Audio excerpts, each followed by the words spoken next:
Баршаңызға қайырлы күн, менің каналыма қош келдіңіздер. Бүгін сіздермен ешқандай ащы, дәмсіз, қуырылған тарыдан таңғы асқа немесе бескі шайға каша дайындайтын боламыз, яғни ботқа жасаймыз. Осы видеоны соңына дейін қарасаңыз, толығымен барлығын түсіндіріп айтатын боламын. Ең алдымен осындай қуырылған тарымызды 2 пиаласын алып, салқын суда тазартып, жуып алатын боламыз.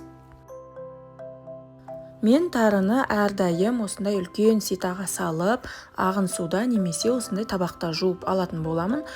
Байқасаңыздар, кәдімгідей кір су шығады.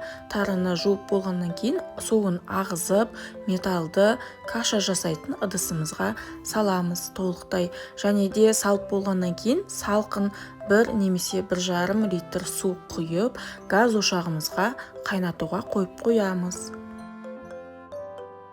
Қақпағын жауып, шамамен 5-7 минуттай суы 2 есе азайғанша қайнататын боламыз. Қайнатып болғаннан кейін бұл суды төгіп тастаймыз.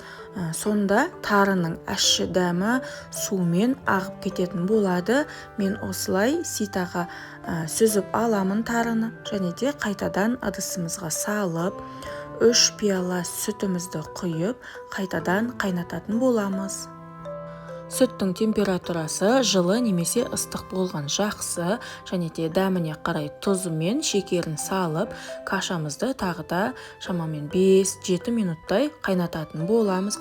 Қайнатып болғаннан кейін сүті тартылып, кашамыздың астын өшіріп, шамамен уақыт болғанға қарай 10-15 минут қойсаңыз болады. Сонда кашаңыз өте әдемі, дәмді шығады. Газ отымызды өшіріп, ыдысымыздың қақпағын жауып, кашаны демалдырып қоятын боламыз. Уақытыңыз болғанына қарай, көбірек уақыт демалдыратын болсаңыз, каша соғұрлым нәзігірек болып шығады. Менің кашам шамамен 5-7 минуттай демалды. Сүті тартылып, байқағандарыңыздай әдемі болып шыққан. Кашаның дайын болғанын қасықтың тік тұрғанынан байқаймыз осылай. Және де ыдысымызға салып, кашаны үстіне май салып, осына берсеңіз болады. Мен кашаның бетіне сары май емес, тұшытылған сары май қосатын боламын. Менде каналымда тұшытылған сары майдың рецепті бар, көріп кетсеңіздер болады.